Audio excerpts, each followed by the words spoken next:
Good morning students. మన last క్లాస్లో ఏం డిస్కస్ చేసుకున్నాం? Porter's value chain discuss about the next ఏంటి అంటే మన class discuss about the inter organization value chain. చూడండి ఫస్ట్ ఫిగర్ చూడండి, ఓకేనా. ఫస్ట్ ఏంటి? Supplier value chain, firm value chain, channel value chain, buyer value chain. అంటే supplier value chain అంటే ఏంటంటే మనం ఏదైనా ఒక ప్రోడక్ట్ కంప్లీట్గా రెడీ అవ్వాలంటే దాని యొక్క రా మెటీరియల్ని ఒకరు సప్లై డిఫరెంట్ మెంబర్స్ అనేది సప్లై చేయడం జరుగుతుంది, ఓకేనా. అక్కడి నుంచి ఏంటంటే మన వాల్యూ అనేది ఇక్కడికి వచ్చేసరికి ప్రోడక్ట్ అనేది రెడీ అవుతుంది. దాని తర్వాత దాని యొక్క వాల్యూ, మార్కెట్ వాల్యూ ఎంత ఉంది, మొత్తం ప్రోడక్ట్ ఎలా వర్క్, ప్రోడక్ట్ గురించి కంప్లీట్ ఇన్ఫర్మేషన్ అనేది ఇస్తారు. దాని తర్వాత వాళ్ళు ఎవరికి పంపిస్తారు? బయ్యర్స్కి పంపిస్తారు. బయ్యర్స్ అంటే ఏంటో ఎవరు? హోల్సేలర్స్ కానీ రిటైలర్స్ కానీ వాళ్ళందరికీ ఇస్తారనమాట, ఓకేనా. ఇది ప్రోడక్ట్ గురించి, ఓకేనా. చూడండి, the value chain with in a company is a microscope of the overall value chain. The overall competitive advantage of a organization is not just dependent on the quality of the efficiency. అంటే ఒక product గురించి కంప్లీట్గా అంటే ఒక company యొక్క దాని గురించి ఏంటి క్వాలిటీ టెస్టింగ్ కానీ ప్రోడక్ట్స్ గురించి కానీ కంప్లీట్ అనేది ఇన్ఫర్మేషన్ అనేది ఇస్తాడు. దాని తర్వాత మనం ఎవరికి ఇస్తాం? సప్లయర్స్ ఆఫ్ ఎనీ హోల్సేలర్స్ కానీ రిటైలర్స్ కానీ ఇట్ మే యూజ్ అనమాట. అంటే మనం చేసిన ప్రోడక్ట్ జనాలకు ఉపయోగపడేలా ఉండాలి, ప్లస్ ఏంటి హోల్సేల్ కాస్ట్ కూడా కొంచెం రీజనబుల్గా ఉండాలి, ఓకేనా. సో ప్రోడక్ట్ క్వాలిటీ అనేది ది బెస్ట్గా ఉండాలన్నమాట, ఓకేనా. చూడండి, the analysis of the overall supply chain is called the value system. అంటే మన యొక్క ఈ యొక్క సప్లై చైన్ కంప్లీట్గా ఏంటంటే వాల్యూ సిస్టమ్. అంతే కదా, దేనికి చేస్తాం? మనకి మనీ రావడం గురించి, సో అలాంటి అని దాని గురించే కదా చేస్తాం. సో చూడండి, నెక్స్ట్ ఏంటంటే value system for automobile assembly అనమాట. అంటే ఒక ఆటోమొబైల్స్ అంటే ఏంటి? కార్స్ డిజైన్ చేయడం కానీ, లేకపోతే ఇంజిన్స్ రెడీ చేయడం కానీ, బాడీ ప్యానల్స్ కానీ, సో ఇవన్నీ అనమాట. లైట్స్ కానీ, బ్రేక్స్ కానీ, వీల్స్ కానీ, సో ఇవన్నీ మేకింగ్. చూడండి, waste number of components. The making of the car component assembly job. Some of the components such as engines of body panels ఎలా రెడీ చేస్తాం? Possibly produced by the company వాళ్ళే కదా మొత్తం different engines కానీ, light కానీ, breakers కానీ కొన్ని ఏంటి కార్కి సంబంధించిన కొన్ని కంపెనీలోనే దొరుకుతాయి, బయట ఎక్కడ దొరుకుతాయి. సో ఇవన్నీ అనమాట ప్రొడక్షన్. చూడండి, ఎవరికి? బాడీ ఫ్రమ్ ది సప్లయర్స్కి మాత్రమే సెండ్ చేయడం జరుగుతుంది, ఓకేనా. ఆ ప్రోడక్ట్ ఇంజిన్ కానీ ఇవన్నీ ఆ యొక్క షోరూమ్ వాళ్ళకి సంబంధించినవి. అక్కడ అన్ని రా మెటీరియల్స్ అనేవి ఉంటాయి, ఓకేనా. Components of A delivery the production of A just in time basis.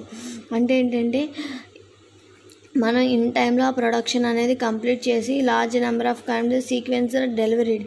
అంటే ఎవరెవరు మన దగ్గర ఆర్డర్ పెట్టుకున్నారో వాళ్ళందరికీ ఏంటి సీక్వెన్స్ ఆర్డర్లో అనేది మనం డెలివరీ అనేది చేయడం జరుగుతుంది, ఓకేనా. నెక్స్ట్ చూడండి, ఇక్కడ చూడండి, ఇంటర్నల్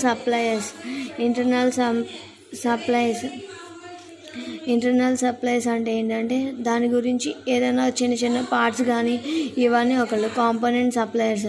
దీనికి సంబంధించిన సప్లయర్స్ అనమాట. వెహికల్ అసెంబ్లర్ అంటే ఏంటి? కంప్లీట్గా ఆ వెహికల్ యొక్క దాని గురించి కంప్లీట్గా ఇన్ఫర్మేషన్ అనేది, దాంట్లో ఏమేమి పార్ట్స్, ఏమేమి ఇంజన్స్లో మోడల్స్ ఉంటాయి, సో ఇవన్నీ అనమాట.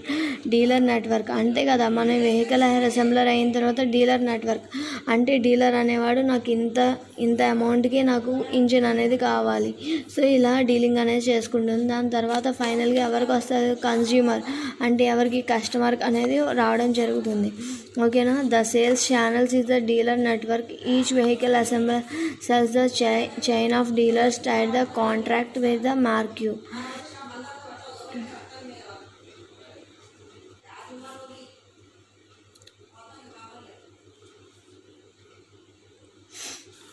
Each dealer is assigned the territory. ఇవేం కాదమ్మా, చూడండి ఒకసారి. ఏంటంటే డిమాండ్ అంటే ఇప్పుడు ఏది కార్స్ బాగా యూజ్ అవుతున్నాయో ఆ కార్స్ గురించి కంప్లీట్ ఇంజిన్స్ కానీ ఏదైనా సరే దాని యొక్క స్వాపింగ్ వెహికల్స్ కానీ, అంటే ఈ ఇంజన్ సో ఇంజన్స్ కానీ ఇంకేంటి దాని యొక్క బాడీ పార్ట్స్ కానీ ఇవన్నీ ఒక కస్టమర్ గురించి కంప్లీట్గా ఇన్ఫర్మేషన్ అనేది ఇవ్వడం జరుగుతుంది. ఓకేనా. రెడీ చేసిన తర్వాత ఎవరికి ప్రయాణం చేస్తారు, డీలర్ అనేవాడికి పంపించడం జరుగుతుంది. దాని తర్వాత మనం కస్టమర్ వెళ్ళి బై చేసుకుంటాము. ఓకేనా. నెక్స్ట్ చూడండి, value of the super market గురించి మీకు తెలుసు.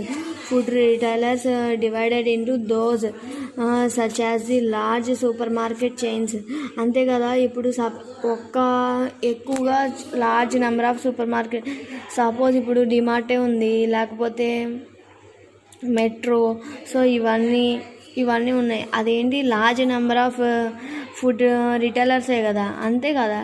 వాళ్ళు ఏంటి, మనం ఎక్కడికి వెళ్ళి అది పెద్ద సూపర్ మార్కెట్, మనం వెళ్ళి తక్కువ కాస్ట్కే తెచ్చుకుంటున్నాం కదా. సో బయట కన్నా ఎలా దొరుకుతుంది, హోల్సేల్గా దొరుకుతుంది మనకి. అంతే స్మాల్ రిటైలర్స్ వాళ్ళకి, సో ఇంట్లో ఉన్న వాళ్ళకి సో కొంచెం తక్కువ కాస్ట్, అంటే ఇంటి దగ్గర కొంచెం చేసుకుంటారు కదా వ్యాపారం అనేది. సో బిజినెస్ చేసుకునే వాళ్ళకి అలాంటి వాళ్ళు వెళ్ళి తెచ్చుకుంటారు. ఓకేనా. చూడండి, component suppliers regional wise super market consumer. అంటే కాంపోనెంట్ సప్లయర్స్ వాళ్ళకి మెయిన్ ఎక్కడి నుంచి అంటే గోడౌన్ దగ్గర నుంచి వస్తాయి. అంటే కంప్లీట్ అంటే ఒక ఫార్మర్ దగ్గర నుంచి వాళ్ళు డైరెక్ట్గా బై చేయడం కానీ, సో ఇలాంటివన్నీ జరుగుతాయి. దాని తర్వాత రీజనల్ వైజ్ అంటే ఎవరెవరు ఆర్డర్ చేశారో వాళ్ళకి, దాని తర్వాత సూపర్ మార్కెట్స్కి కన్జ్యూమర్కి చేరడం జరుగుతుంది. ఓకేనా. The super market supply chain is the farm of the food manufacture. అంతే కదా. ఒక ఫుడ్ మ్యానుఫ్యాక్చర్ జరిగిన తర్వాత produce the either delivered is the regional distribution depot or direct to the shop. అంటే ఏంటంటే ఫుడ్ గురించి కంప్లీట్ ఒక ఫుడ్ మ్యానుఫ్యాక్చర్ జరిగిన తర్వాత డైరెక్ట్గా ఏంటి షాప్స్ కానీ items are sold modest quantities అన్నమాట. చిన్న చిన్న బిజినెస్ చేసే వాళ్ళకి కానీ, సో ఇవన్నీ ఏంటంటే డెలివరీ చేయడం జరుగుతుంది. Split the sent of the shops. అంతే కదా. చిన్న load can be split up the sent of the shops. ఆ మొత్తం డెలివరీ అనేది చిన్న షాప్స్కి కానీ మొత్తం అనేది డెలివరీ అనేది జరుగుతుంది. చూడండి, items required large quantity of the needed to the very fresh can be delivered direct from the suppliers to the supermarket. అంతే కదా. ఒక సూపర్ మార్కెట్కి మనం లార్జ్ నెంబర్ ఆఫ్ క్వాంటిటీస్ పంపించినప్పుడు అక్కడ ఏంటి డైరెక్ట్గా మనం కస్టమర్ అనేది డైరెక్ట్గా వెళ్ళి తీసుకుంటాడు. ఓకేనా. ఇది ఫుడ్ మార్కెట్స్ గురించి అమ్మా. ఇది కార్స్ గురించి. Next insurance. మీకు ఇన్సూరెన్సెస్ గురించి తెలిసే ఉంటుంది. ఏదైనా car insurance, bike insurance, medical insurance ఇవన్నీ ఉంటాయి. చూడండి, manufacture retailer the value system the outlined about it not the directly reliant of it on it suppliers.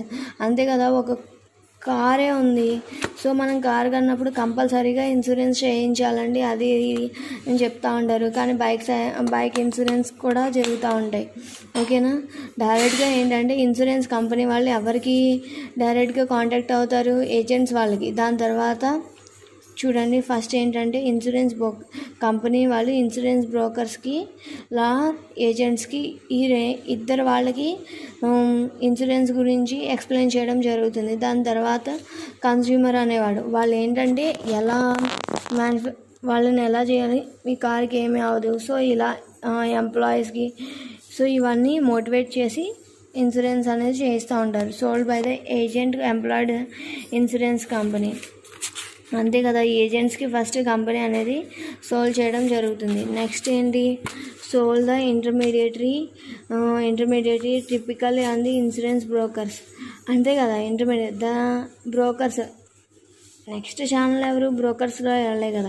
దాని తర్వాత direct use the telesales or the ఇంటర్నెట్లో అడ్వర్టైజ్మెంట్ ఇవ్వడం కానీ, LIC గురించి, so బీమా ఉంది, సో సంథింగ్ అనమాట. డైరెక్ట్గా ఒక కంపెనీ వాళ్ళు కూడా డైరెక్ట్గా కంపెనీ టు కంపెనీ అనేది ఎంప్లాయీస్కి డీలింగ్ అనేది జరుగుతూ ఉంటుంది. సో ఇది మన క్లాస్. ఓకేనా. ఏంటి ఇంట్రా ఆర్గనైజేషనల్ వాల్యూ చైన్. ఓకేనా, వాల్యూ సిస్టమ్ ఆటోమొబైల్ అసెంబ్లీ. ఓకేనా, నెక్స్ట్ ఏంటంటే value system of the supermarket. Next ఏంటంటే value system of the insurance. ఓకేనా.